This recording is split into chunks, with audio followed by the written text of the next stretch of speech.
The Bold Ones. Burl Ives. Joseph Campanella. James Farentino. Lawyers defending justice in the nation's courtrooms. Leslie Nielsen. Harry Rhodes, public servants enforcing the laws of a challenging society. E.G. Marshall. John Saxon. David Hartman, doctors expanding the horizons of the new medicine. The Bold Ones.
Go in.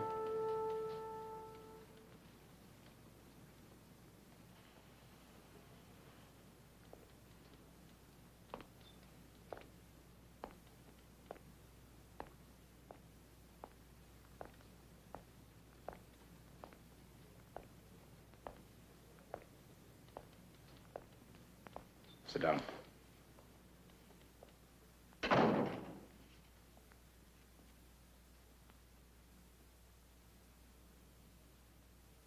Mrs. Carlin, you've been told that anything you say can be held against you, that you don't have to talk to us without an attorney. Yes, I was told that. We were also told that you could talk to us without an attorney, that it's up to you. I want an attorney. Why, are you guilty? What? I'm sorry, I shouldn't have said that. Especially since I don't happen to believe that you are guilty. You see, there's no doubt in my mind, and I'm sure there's no doubt in your mind as to who the guilty party is. So if you want to talk about it, it's your friend, Mr. Horton, who's in trouble, Mrs. Carlin, not you. I'm sorry, I want an attorney. All right, Mrs. Carlin. You can use that phone right there.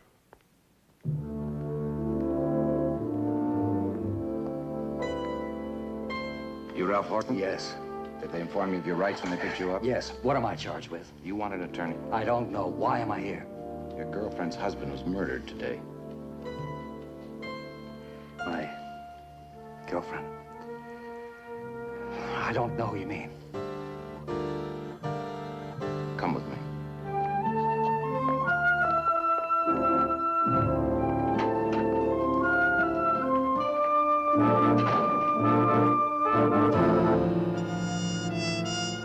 Huh? Yeah. Valerie, make a reservation for Mr. Darrell on the first plane to Brockton. Yes, Mr. Nichols. Which Mr. Darrell, Brian or Neil? Tell you later. Which one of you birds wants to fly to Brockton? When? Now. I have to be in court tomorrow. Brockton. Oh. Well, I've got to be in court, too. He'd blow it without me. Does the name Fritz P. Carlin ring any bells?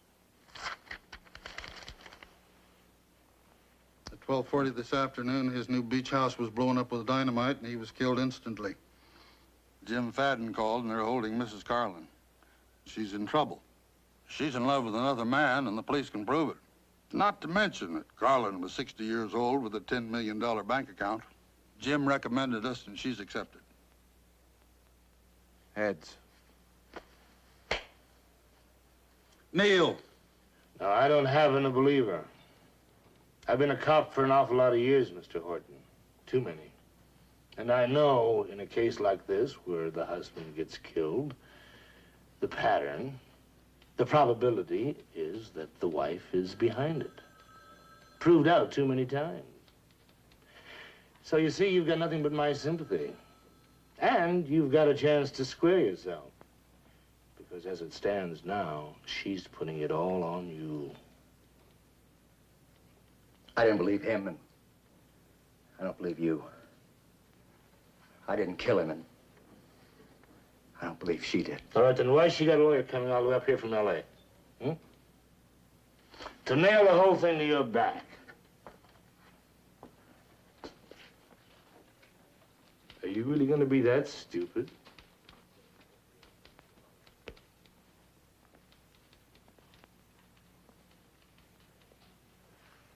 Can't you get it through your head that I'm trying to help you? Your friend, Ralph Horton, is in that other room. Now, he's signed a waiver of attorney. He's making a full statement, putting the burden of the murder on you. Now, I just want you to know that in case you feel like talking to me.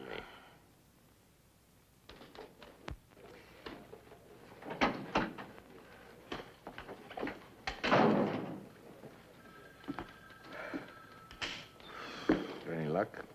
No. And they're guilty as hell. That's what kills me, Joe. They're guilty. And some bleeding heart lawyer's gonna waltz in here and lead them out of here and probably gonna get them off.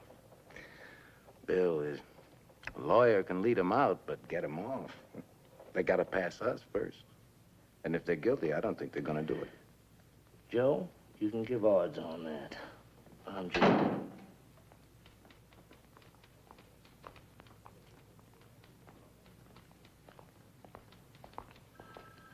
Lieutenant, this is Mr. Darrell. He's representing Mrs. Carlin. You're a lawyer? All right, Lieutenant. Where's my client? She's in my office.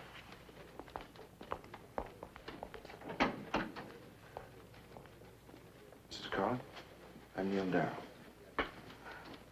Have you made any kind of statement? No, I haven't. Lieutenant, no complaint has been issued against my client, so you can only hold her for 24 hours. I'll be with her the whole time, so why not just release her now? She's released.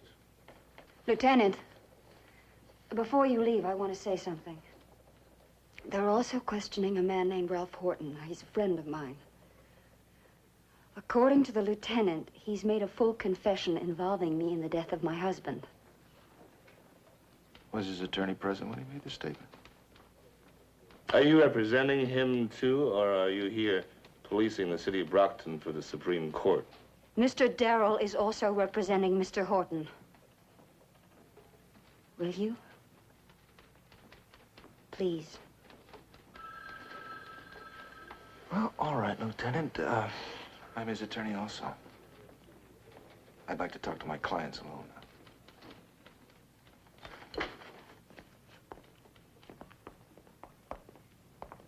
Ralph Horton, bring him in.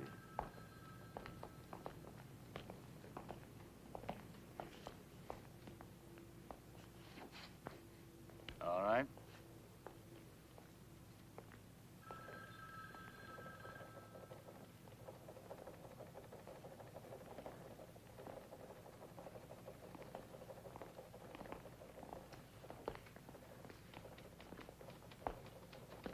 I hope it's all right with you. I've engaged Mr. Darrell's firm to represent both of us. Thank you. Did they tell you Mrs. Carlin made a confession implicating you? Yes. She made no statement of any kind. I never believed she did. I didn't make one either. That's what I thought.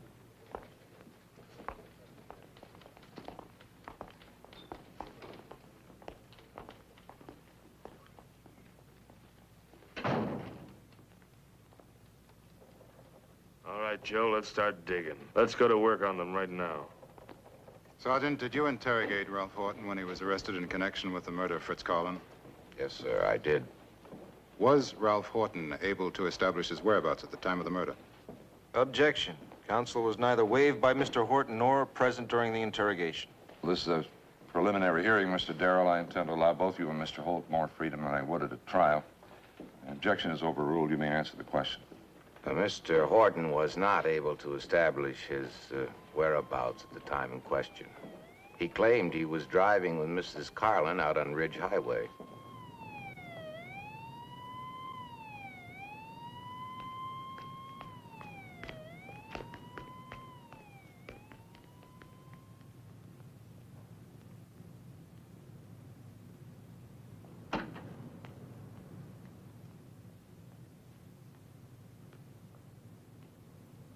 Sergeant, did you obtain a warrant to search the house of Mr. Ralph Horton?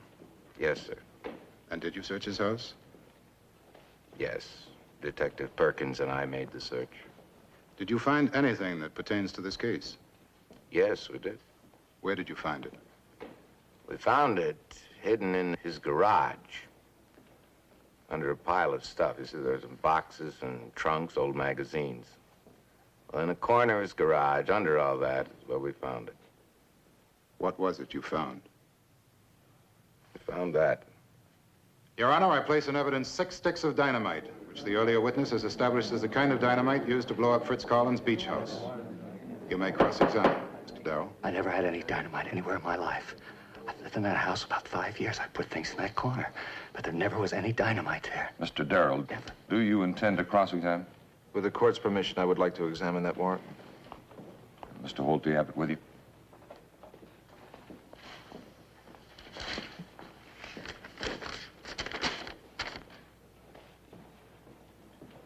Sergeant, what were you looking for in Mr. Horton's house? Dynamite? It was just a search. Routine search. Well, this warrant specifies dynamite as one of the items being searched for. Well, I'm sorry, I didn't see the warrant myself. I see. That means it was filled out by someone else. By Lieutenant Anderson.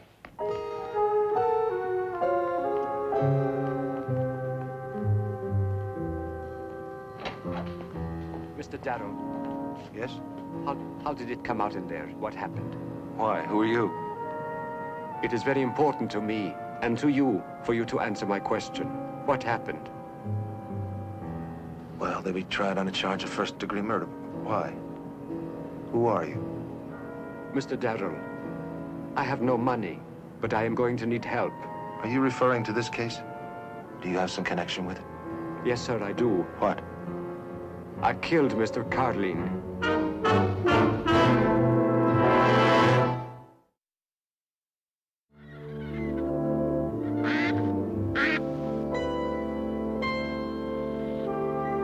All right, Mr. Kevorkian, let's start with why you did it. I worked for Mr. Carlin on one of his road construction jobs. He came there a few days ago. Someone had been smoking. Something very bad where dynamite is used. He accused me of it. I worked for him for 3 years, and I work harder than anybody. You know, I do not loaf. The others loaf. I work. A man pays me, I work. A man buys my time for the hour, I work for the hour. That man accuses me. Then he says to me, you are fired, you smoked. And I say, I do not smoke, that is not me. And he says, you smoked, you are fired. I helped build that beach house. I go and have some wine and think about it and get angry. I go to the job during lunchtime and steal some dynamite. Then I go to the beach house. The house is new. No one is living in it yet. I think the house is empty. I do not know anyone is going to be hurt. The house is something I helped build, and this man did this to me. I want to blow it up. And then I read there was a man in there, that I killed Mr. Carlin. Are you aware that no one can make you testify against yourself? In spite of that, you want to confess. Is that what you're saying? Can those people go free any other way? No other way. Then I must. Did you plant some dynamite in Ralph Horton's garage? What? Did you hide 6 sticks of dynamite in Ralph Horton's garage? No. Lieutenant, the deputy DA is here. Bring him in.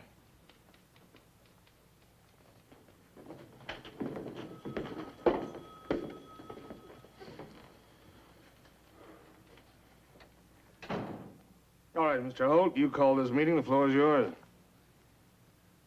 Lieutenant, this is a signed confession. It states facts not released to the papers and not introduced at today's hearing. The exact number of sticks of dynamite used, the exact description of the device, exactly where the charge was placed. Facts known only to us and to the person who committed the felony. You let Horton sign a confession. It was signed by a person who only intended to destroy something belonging to Carlin for reasons he felt were justified. A man who knew how to obtain and use dynamite. His name's Kevorkian. He's being booked now. The charges against Ralph Horton and Carlin are being dismissed. Well, I think that's fine, Mr. Holt, but I don't understand. This meeting with him here, what's the point? I asked for this meeting, Sergeant. Incriminating evidence was found in an innocent man's garage. A man who wouldn't know one end of a stick of dynamite from the other. Now, someone put it there, and it wasn't Ralph Horton. You saying I No, put... Sergeant, you found it. I don't think you put it there. I don't think you knew it was there. All right, brother, out. The meeting's over. Get him out of here. I brought him here because he was about to file official charges against the department. I hope you two discuss this thing reasonably and get it settled. There's nothing to settle. Let him file. I hope he does. Now, get him out of here. I said the meeting was over.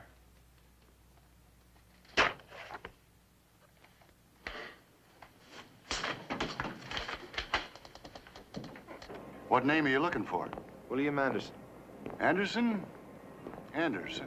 Lieutenant William Anderson. Oh, no. I can tell you for sure about him.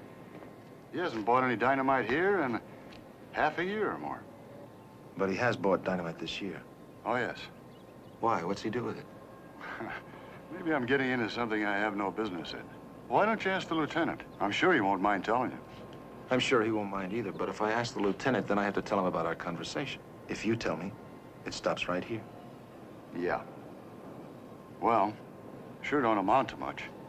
About 3 or 4 years ago, he bought some property out along Foothill Road. A few miles east of here. About 15, 20 acres. Mostly rocks. He's been clearing it when he has a chance to. Plans to live on it when he retires. Wants to raise quarter horses or something. That's it.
doing, Lieutenant, for a change? Oh, I couldn't keep my mind off work, so I went to the movie.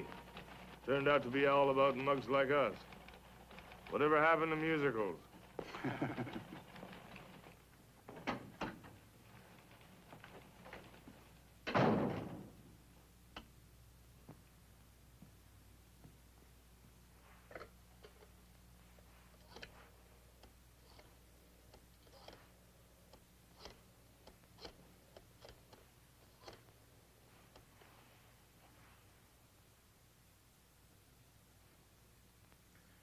Okay, I'm here. Give it 5 or 6 minutes, then make the call.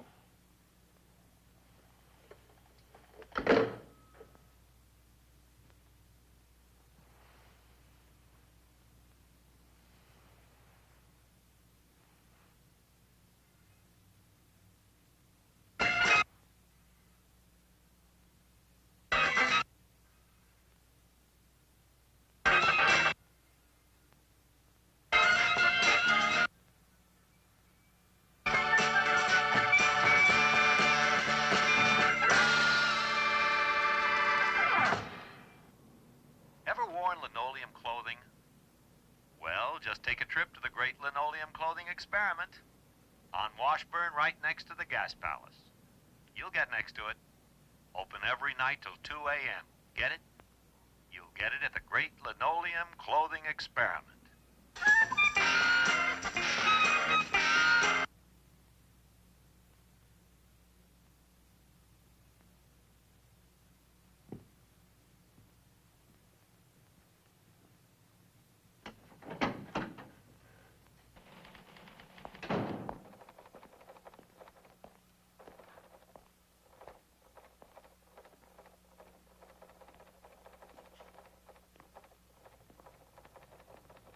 Hey, glad to see you guys going through that mug book.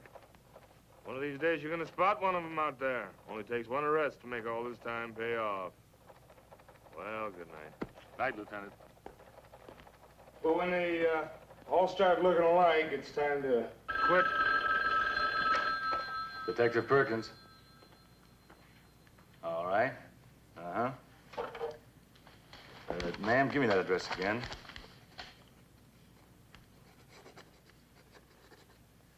And will you give me your name, please? She hung up. Anything important? Claims there's a pot party going on at 294 Ashton, Ash Grove Motel. What motel? The Ash Grove. Ash Grove Motel. That's where that punk lawyer is staying. We're gonna get a warrant. I don't want any holes in this one.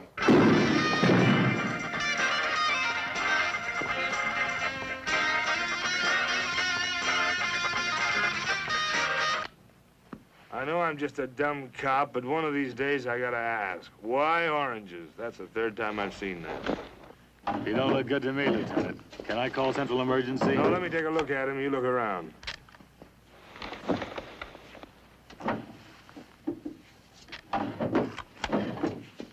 He's not on pot, he's a hype. Look at that. Lieutenant, found something. Let me see. Heroin, probably. All right, let's see if we can find the rest.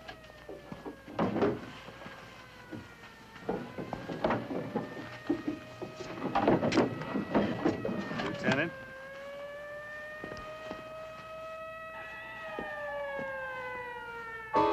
He must have been hooked real bad. He couldn't even wait till he got out of Brockton.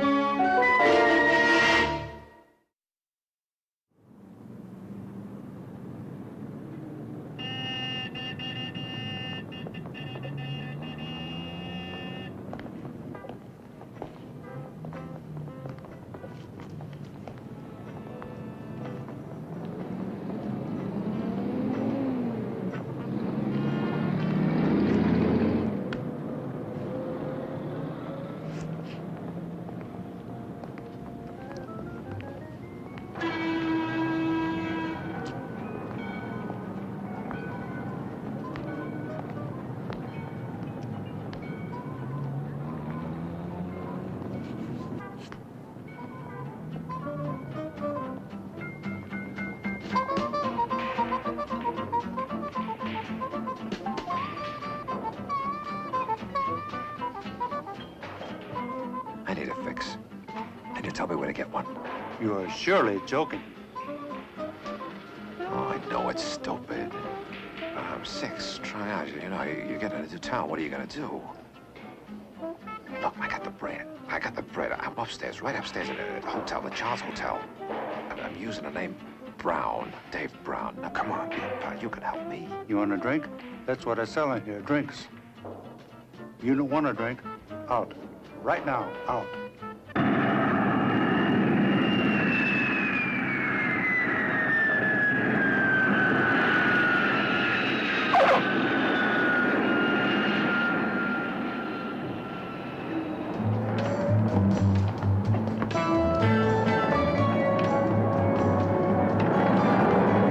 Flight 19 from Los Angeles has arrived.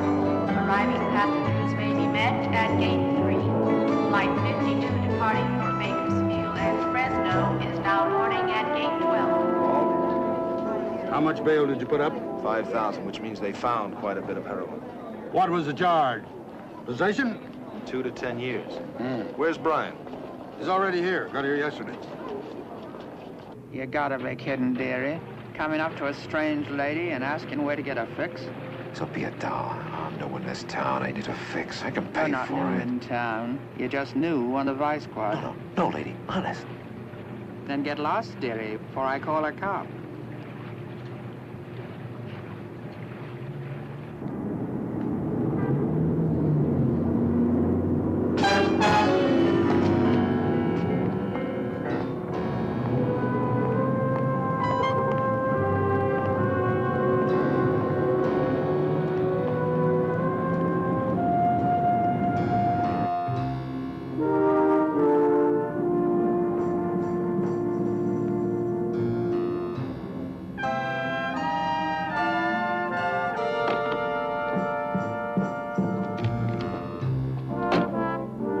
Well, you were right. Confiscated heroin is not kept by the police here. It's turned over immediately to the Department of Health. Now, heroin that is kept for evidence is tagged, measured, and guarded like Fort Knox. So, I think we got a chance.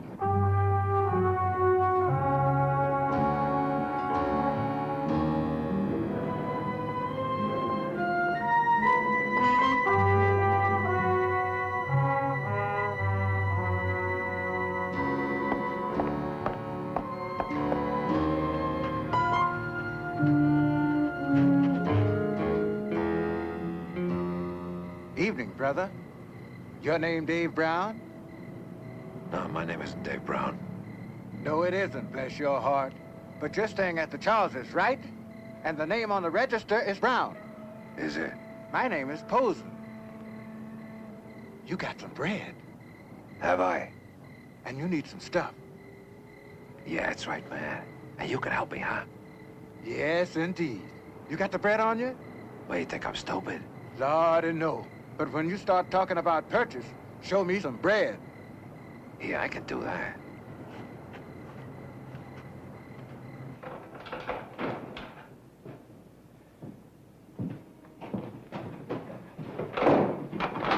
What'd you do that for? I don't want you running out of this room. Now, don't look so scared. This could be your lucky day. I'm not going to give you $50. I'm going to give you $500. Get away from that door. I want out of here. I'm not a cop. I'm paying that $500 to get evidence on one.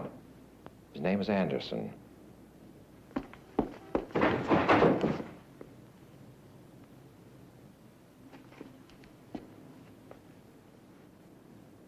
Anderson? You know Anderson. What about him? A few days ago, he had to get hold of some heroin fast. I want to know where he got it. Why you want Anderson? What's the difference?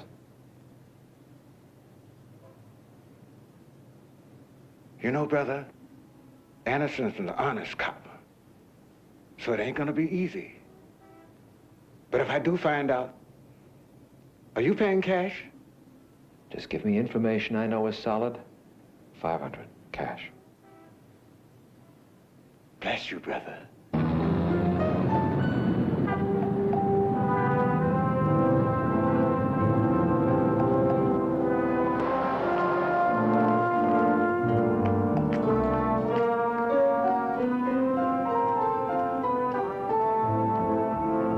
got something? Could be.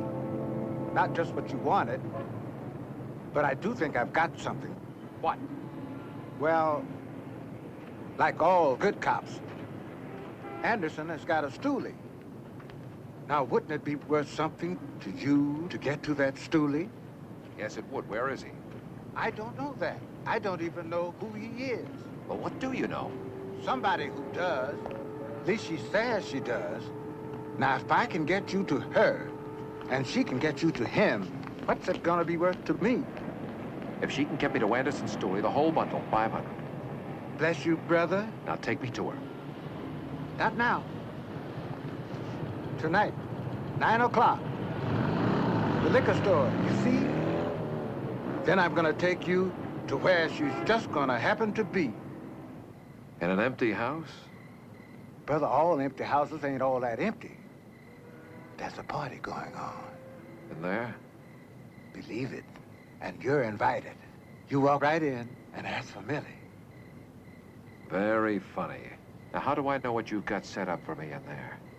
Brother, all I'm setting up is an introduction. Look, you want to take a chance with me? Okay, give me a love offering of $50 and forget it. Work out a separate deal with her. $5?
Bread man.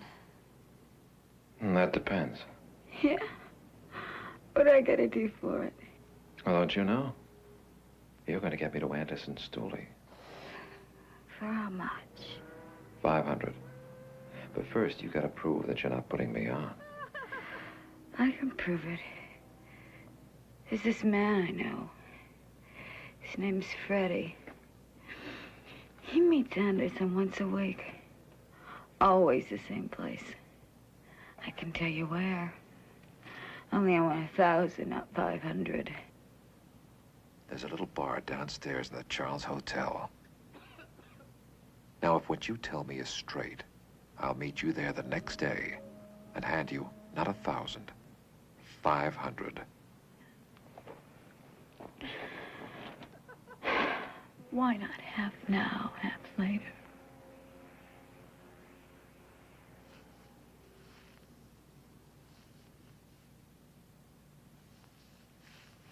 Here's 100. We got a deal?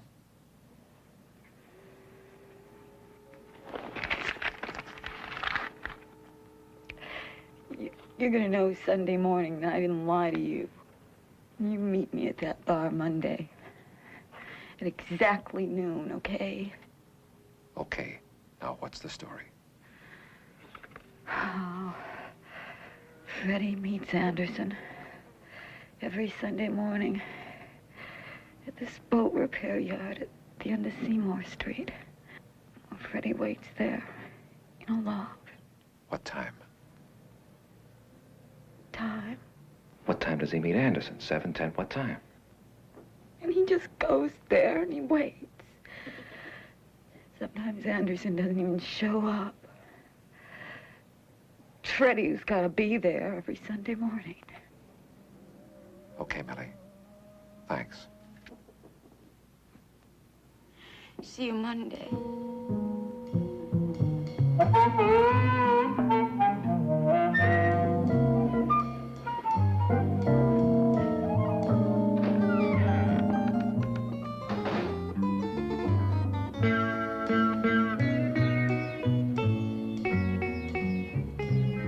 Well? He went for it.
Settle down, you're not hurting, you won't be. Want to do business with you, but your friend Anderson. Now, it's worth a lot to me to find out where he bought some heroin a few days ago.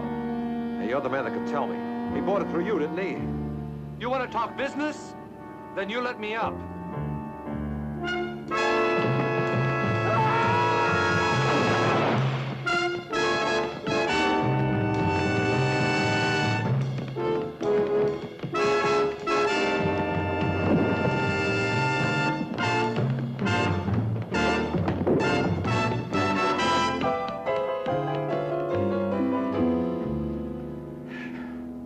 Now, what do you want? I really bit, didn't I, Freddie? I walked right into it. Who are you? What do you want? Your buddy back there is out cold. And you and I are out here all alone together. You're gonna level with me now, or I may just kill you. I don't Shut know up what and listen. Anderson gave you nickels and dimes. Now it's worth real money to me to prove that Anderson bought that heroin. You give me real solid evidence that I can bring into a court to prove how and where Anderson got that heroin. I'll give you 5 times $500. If you laid that kind of money on me and gave me a way to get out of here along with it, baby, I would give you the whole story. But not if you're talking about courtrooms and witness chairs. Yeah, Anderson bought the heroin. I bought it for him and I delivered it to him. But how does that help you if I don't testify? And man, I can't do that. Look, I'm a lawyer. Anderson has got a lot of friends. I'd never get a chance to spend the dough. You've got no choice, Freddie. You go my way, or before tomorrow, everyone in this town's gonna know you're a stoolie and you're gonna have to run anyway. You go my way, and you go with plenty of cash and a lot of help. All right, I better go back and check on your friend Anderson. There's a bar downstairs in the Charles Hotel. I'll meet you there later.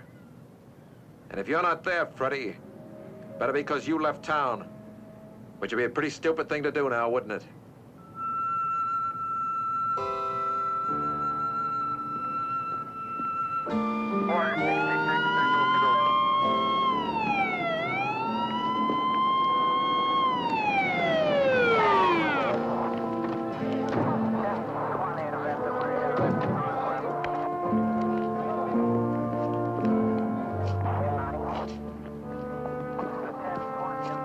How serious is it? Just a minor concussion.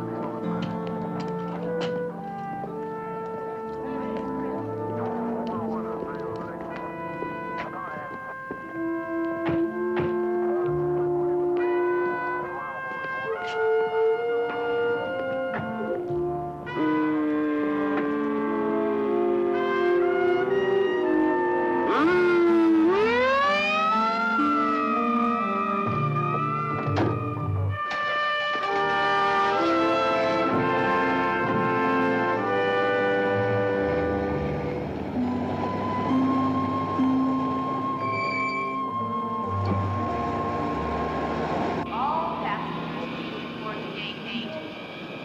Attention, please. A telephone call for Mr. Walter Nichols. Please come to the information desk opposite gate 6 and pick up your white courtesy telephone. Mr. Walter Nichols. Mr. Darrell. Hey, Joe. I'm afraid I'd get here too late. You almost did. You remember my brother Brian, Darrell. Of course. Sergeant? Holt showed me what they've got on Anderson. And I figured that somebody from the Brockton Police Department owes you an apology. No reason for you to apologize. But thanks. Well, actually, I wanted to say something about Anderson. I'm not making any excuses. What he did was not excusable, but he's been letting things get to him too much. You know, like when we're stopped by technicalities and things like that. And he's been working hard, too hard. I don't think people, you included, know how damned hard a police officer's job is. Your job's supposed to be hard, Sergeant. A policeman's job is only easy in a police state. I'm sorry, Joe, but I just get a little uptight when I hear that word technicality. Constitutional rights aren't technicalities. Final call for flight 28, departing for Las Vegas, Phoenix, and Dallas. Anybody ever tell you you'd make a good lawyer? Thanks for coming down. Goodbye. Good luck. Nice to see you. Thanks, Sergeant. Flight 22, please board immediately. Flight 22 ready for departure. That's us, Walt. Let's go. Can you fellas go along? I'll be taking a later plane. Why? Well, I have to talk to a client. Who? A Lieutenant William Anderson. Oh, Walt, you're putting us on. You think so? You've got to be. Why?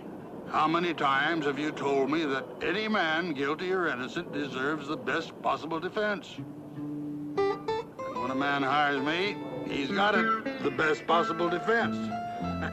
Always has the right word to say. Good luck.